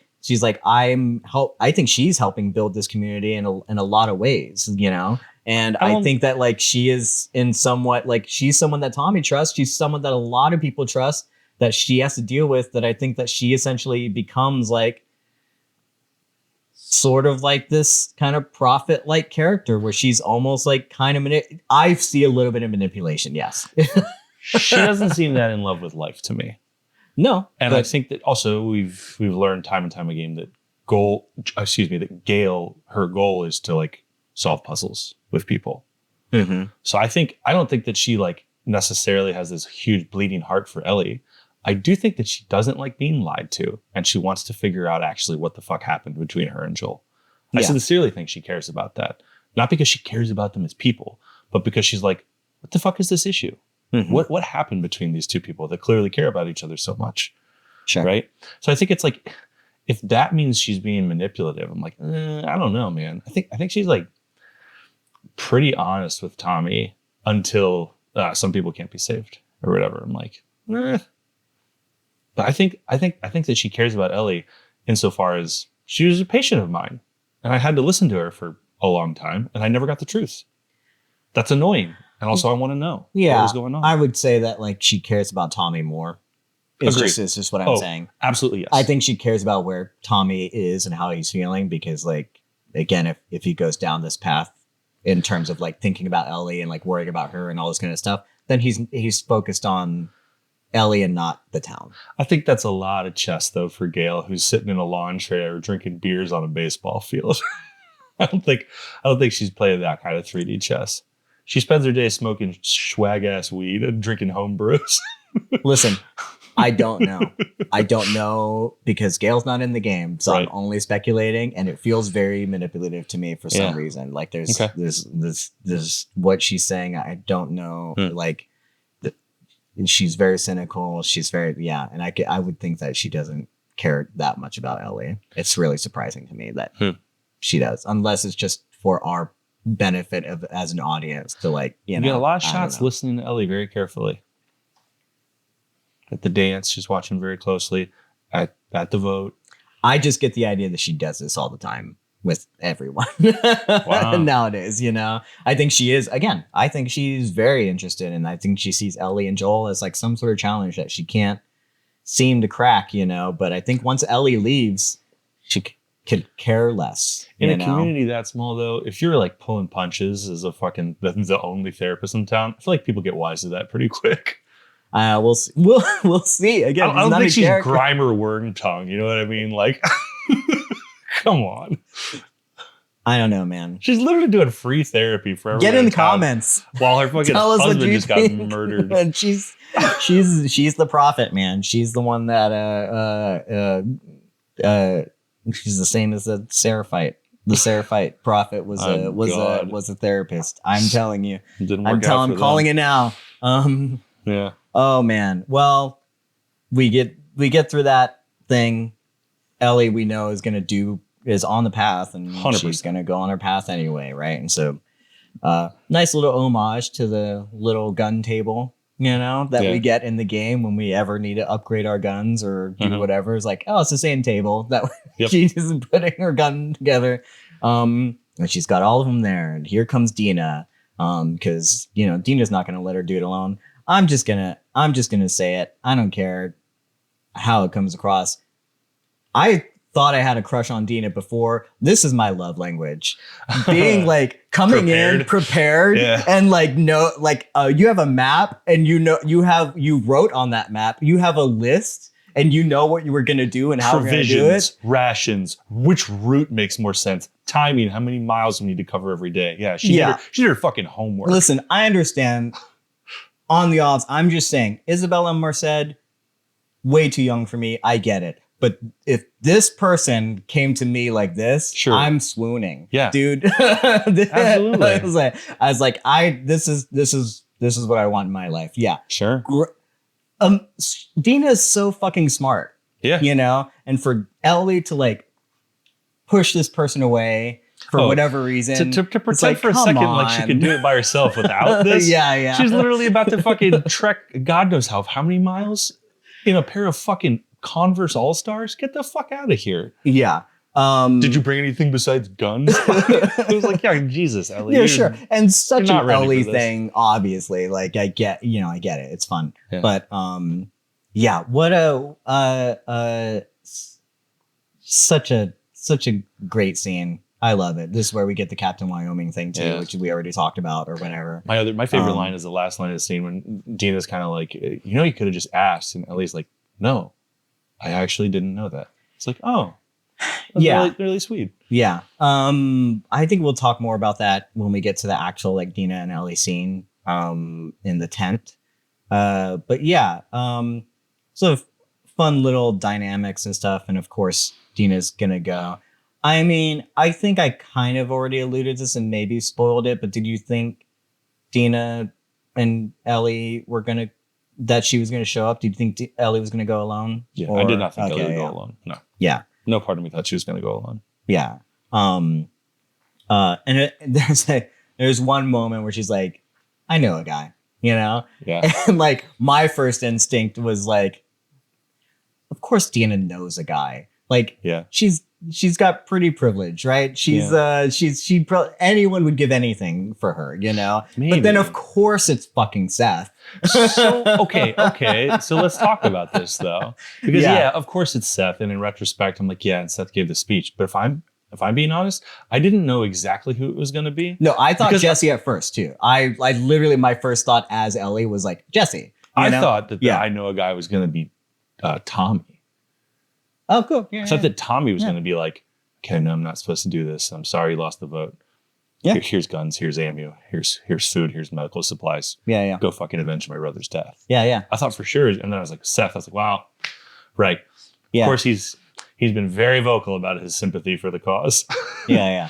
A lot of things ran through my head, I'll just say. Yeah. I could see Jesse before too. I got to Seth. I could totally see Jesse too. But obviously they shut down Jesse. I was like, doesn't matter. Like, I think Dina can get whatever she wants. So, but I was like, here I am being like, no, I love this love language, and of course, like if Dina is like this with everyone, then like, obviously she can get, but of course it has to be Seth. Yeah. Right. For whatever purposes we obviously, get this scene. Do you think his gun is actually better? No. No, I think the gun is better. For sure is. Which do you think Ellie appreciated more, the sandwich or the gun? I mean, God, does Ellie think that you need to eat while going on the warpath, while enacting vengeance? Apparently not. Yeah, I don't know. I think, I think it's so interesting having Seth be the voice in the vote that then is the one who helps them, right? Yeah. Because it's like, I'm optimistic that one day Ellie will find some peace and be like, I guess I don't need to kill everyone that I'm angry at. Mm-hmm. But I think it's such a good choice to have Seth be the person who is indulging and supporting this impulse of hers, right? Yeah. So at some point down the road, she's like, maybe I should start listening to people that say let it go, you know? Because the only guy in town that's as hell-bent on me killing Abby is the most hateful dude we know. Yeah. Again, not there. None of this is in the game. It's so interesting to me to have these like voices of dissension in a way, like, and to have this like struggle with us. Like, do we agree with Seth or not? Because like, again, like Seth, after he gives the sandwiches to Dina and Ellie, you know, this doesn't happen, you know? Yeah. We didn't know that this was like something that's his, you know, and obviously like he's got his own motivations. He does use our mission or our goal, you know, and Yes. she's like ours, and like, yeah, it's you gave us the yes thing, so like what? Yeah. Right. So again, I don't think Seth believes that, right? I think I'm glad Seth is on their side, you know. I do think it's also clear indication that, again, we don't see it. We didn't get this in the show because Dina wasn't there, but originally Dina and Ellie were together when Seth apologized, right? Yeah. And so at some point, you know, Dina didn't need as much to forgive Seth, or to at least take from him, you know, to accept him as like, to see him as some sort of like ally, right? Yeah. That she is, again, this kind of like all around, like more generous, accepting, and forgiving person than Ellie is, right? I still don't even know if Ellie's forgiven Seth until she shakes the hand, right? I'm not even sure then. Yeah, me too. You know? I was about to say, I still don't know if she forgives him. Yeah. I think she's just taking help. But, you know, Dina gives a nod, right? And I'm like, I believe that Dina's forgiven Seth. I think she sees that like he's a flawed human being, just like she's seen that in Ellie and Joel or whatever. And she's like, it's, you know, he is at least, you know, sympathetic here, and he's trying, and I think she gets it. So I think she has, you know. Yeah, I don't disagree. Yeah. I do, unless you have more to say about this scene, I want to jump ahead / behind, because as someone who has not played the game, talking to someone who has played the game. Yeah. What's the deal with the culty hammer people? I wanted to get to that as we get to Seattle. Yeah. We can talk about it. Finishing this scene, they do ride off on Shimmer. There was a little moment. She's like, just Shimmer? So we're just going to take one horse, you know? And Dina's like, yeah, of course, just conservative. Of course. Because less horses, less footprint, like whatever. Like we got to make ourselves light and all this kind of stuff and whatever. You know, to shut down any, like, Ellie, it's not what you think. Yeah. You know, I don't want to share a horse with you, Yeah. you know, but this is, but they are, these weird little moments. They're doing this will they, won't they? I want to get to it again later, but I find a little strange. But yeah, like Dina quickly shutting down any like thoughts of otherwise, you know, being like very practical. Just something to, I guess, keep in mind to like throw in there. But they are on Shimmer, and as they rightfully pointed out in the behind the scenes, like Ellie's in front. This is, I think, the last time she shared a horse with anyone, it was with Joel, and she was the one riding it back, you know? Yeah. And there's a clear like passing of the torch in like a lot of ways into like this as she like rides off with Dina, you know? So anyway, interesting stuff as they do that. Yeah. Do you want to talk about the Seraphites really quickly? I don't know fucking anything about them. They've got weird scars on their face. They use hammers as weapons, and they have a whistling system that allows them to communicate in the woods. The thing about it, and I don't know what the fuck their cult's about, but I would love to know all about it. This is one of the changes I don't think I like, is the fact that they introduce you to the Seraphites early on. By the time you learn about the Seraphites, you don't even see them. The first thing you hear is a fucking whistle. And then the second thing you hear is an arrow going through your shoulder. Oh. And at this point, you're looking for wolves, you know, the WLF. And then the Seraphites kind of come out of nowhere.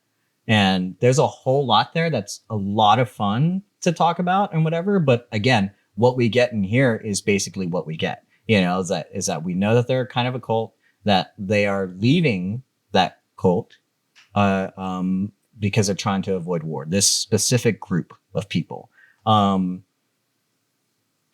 Not in the game or whatever. It's not a kind of thing. I do like that we learn more about the whistles. I think this is more of like to show you like who they are so that you're not surprised when they come up. I would have rather have been surprised because I like the introduction of the Seraphites. I'm not sure how I feel about it here. But yeah, they use whistles to communicate, right? And you learn to hate those whistles in the game. Yeah. Like it's one of those moments where like you start learning like how in gameplay, like, okay, this is going to be a zombie like encounter, right? Or it's going to be a human encounter, right? And then you start adding in like, oh, this is going to be a Seraphite encounter. That's different, right? Because you have no idea what they're saying to each other, right? As you're trying to like get your way through them. So fun.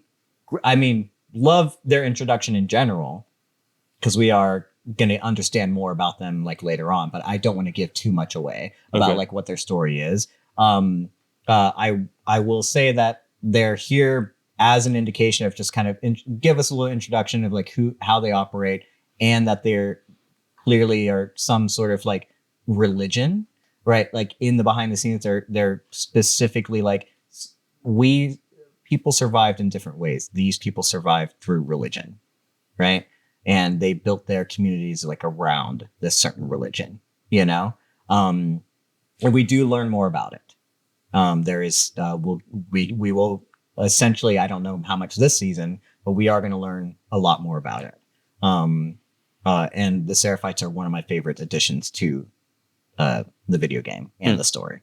It's just unfortunately, I don't like how they're introduced here, but it is what it is, right? And they use hammers. I don't think they even all use hammers. They mostly use bow and arrows and hammers, but they don't use guns very specifically. Yeah, that seemed pretty clear. Yeah. So very different thing. And they are afraid of wolves. They're essentially at war with wolves, know? So I think that's just really what it is, just to set that up, that there's something else going on in Seattle that is beyond what Dina and Ellie know. Yeah. But before they can go to, I don't know, did you have any other questions about that? Or is that, I hope that's sufficiently answered, hopefully. I mean, yes and no. Yeah. I don't think you told me very much, but it seems like I'm going to learn later. Hopefully I gave you enough because, I don't want to go into their whole backstory because I'm sure the show will tell you, So I hope so. I mean, I just don't know when and where, you know? But yeah, before they go off to Seattle, they do go to Joel's grave. Then this scene is in the game. It's funny to me because this scene is actually, again, I told you, we cut to black. Yeah. We are at Joel's grave before they go to Joel's house. But here we do it like outside of Jackson. They said 10 miles south of Jackson. I'm just gonna say something real quick. This is gonna be frustrating for you, I'm sure. Great. Love it. More for these guys. Thanks so much. Here's what I wrote in my notes. Wow, this funeral scene looks awfully familiar. Yik yik. If you know, you know. And I get it. I see you. I know what you're saying. I know. I just want you to know, like, this scenery, the grassy fields looks very, very familiar. And I don't want to get into like why. And it's a very, very minor thing. It's just something that I noticed, and I have to call it out because I want people to know that I think that we will see this later on. I will say that this wasn't in the game. This is not where the gravesite was. The gravesite was in Jackson. Yeah, I mean, we have a specific dialogue point from Tommy's. Yeah. We buried our dead 10 miles outside. Yeah. Town. And eventually, if it does come back, like, I'll reveal it. I don't think it's a huge deal or whatever, but I just want people to know. It's like, I think I'm noticing it looks a little familiar to me. And if you get that, I think that's not a coincidence, But yeah, we do get this small little funeral scene, Ellie's saying goodbye. This is her version of what I think Tommy did at the very beginning, you know? And yeah, no words are spoken. And she leaves the coffee beans that she knows he loves coffee so much. I mean, great performance, amazing scenery, amazing light, great place to bury your dead. Very you pretty. know.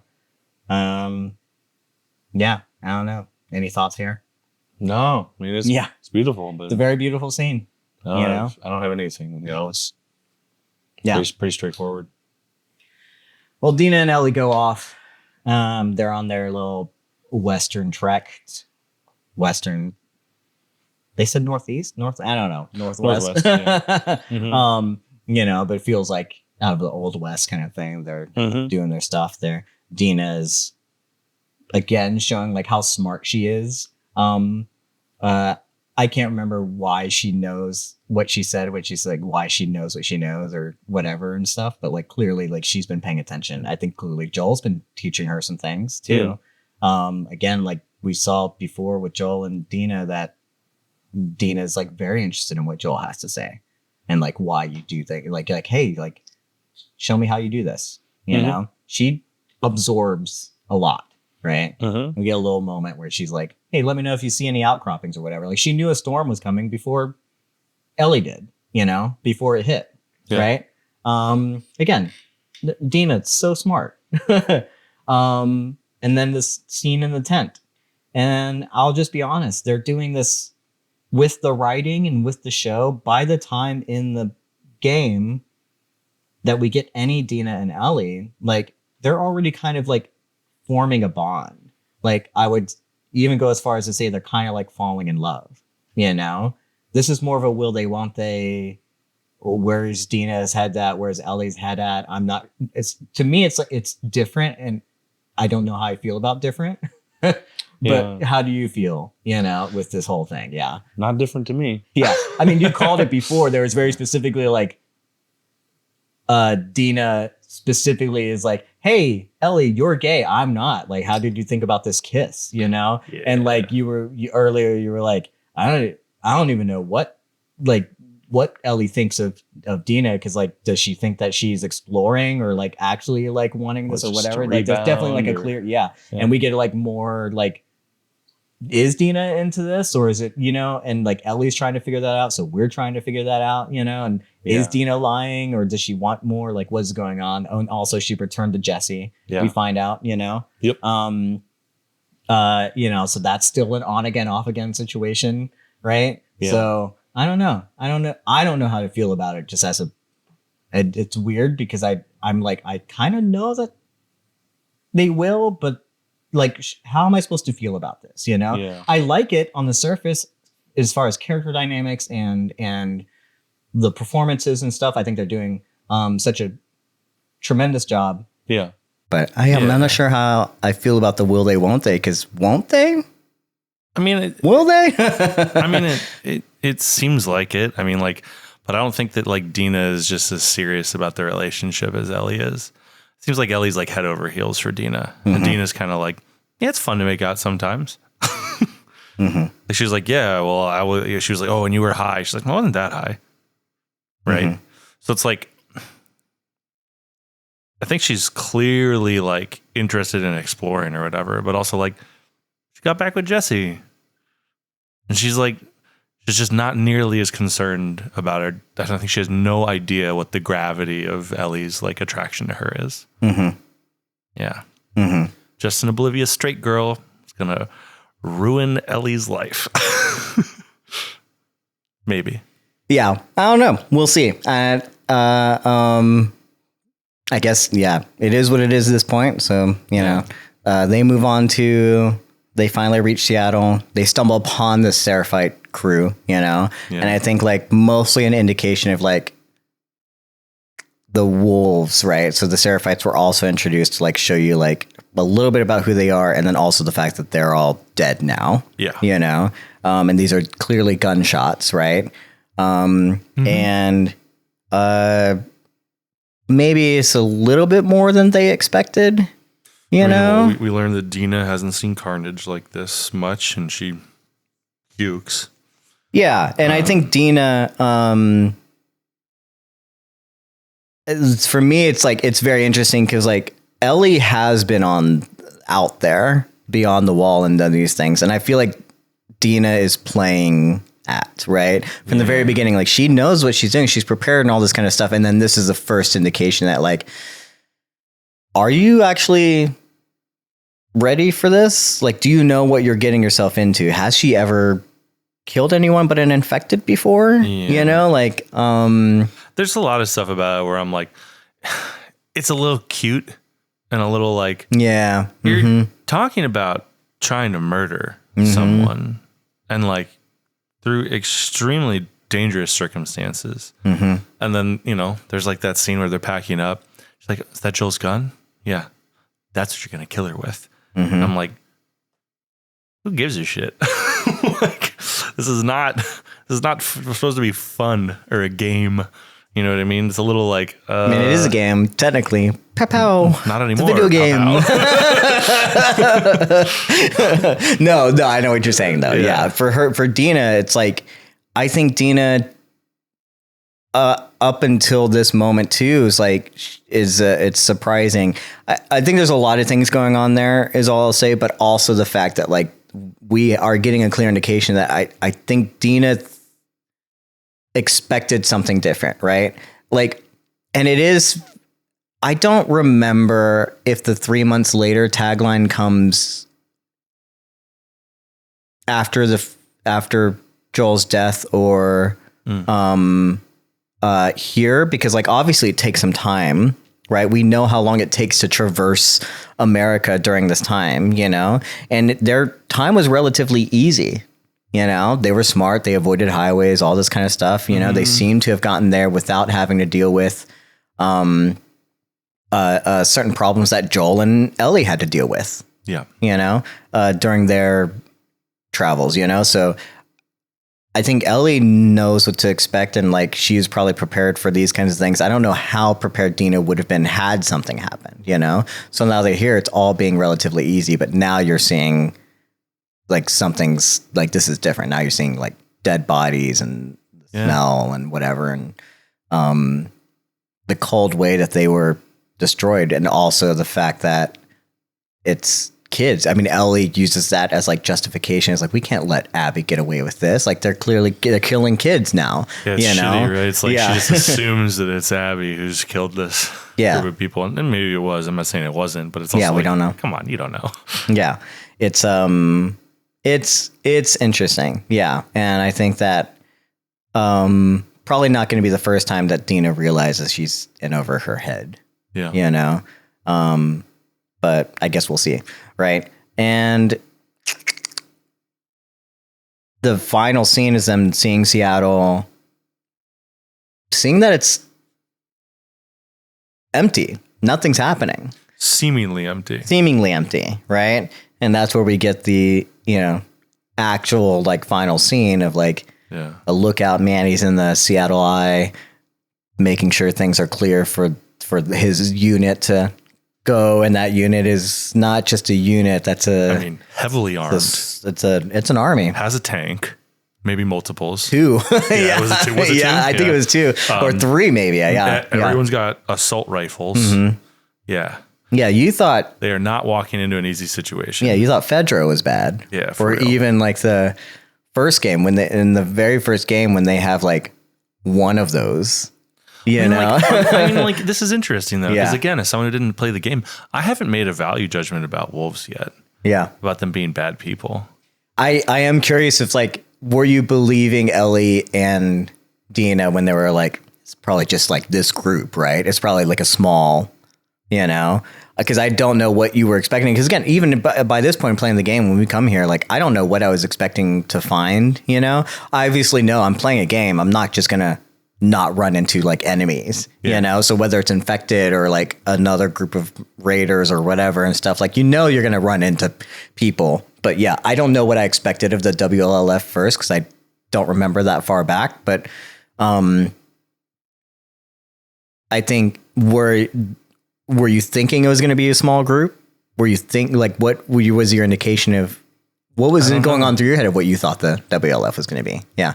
I mean, wait and see. I don't think we were supposed to have an indication one way or another. Yeah. I mean, clearly here is like, I think to show us that like whatever small group, how easy they thought this was going to be is like, it's not going to be. Exactly. Yeah. This is my takeaway was exactly that. Yeah. That regardless of what you think about the WLF, they're grossly outgunned and outnumbered.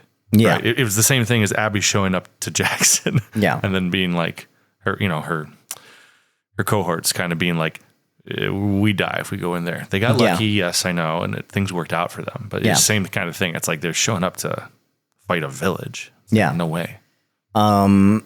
This is, and the thing is like, we see Manning, we see no one else from the crew.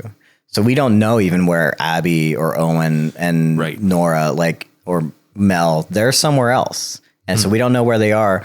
And so wherever they are, there's probably more of these guys too, you know? Certainly. And so now not only do we have to deal with, we don't know how much the Seraphites are a threat at this point, unfortunately, but I'm going to tell you what, it's not just the WLF, it's the Seraphites, right? Yeah. And the thing is like, they're not wrong in noticing that there's no one here, you know? And because what we're going to get, I think, in next episode and later indication is like the WLF and the Seraphites are dealing with their own thing, you know?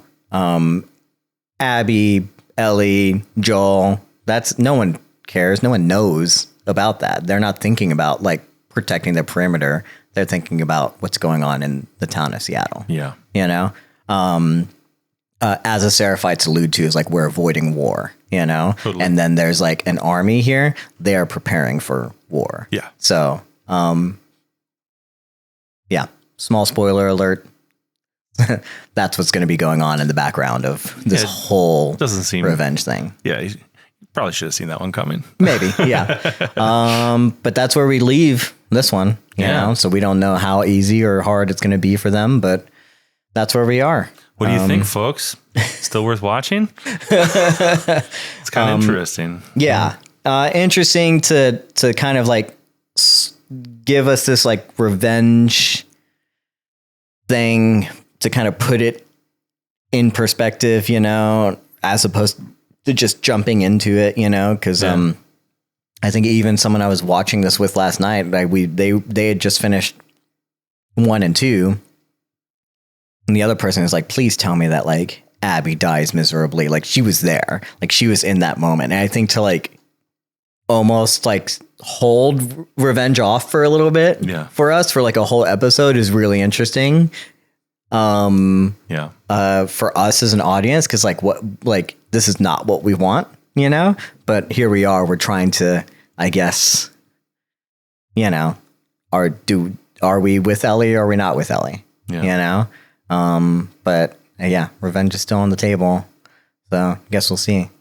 Any any other closing thoughts? Anything? I don't think so. Yeah. I mean, I'm excited. I'm excited to see how things keep playing out.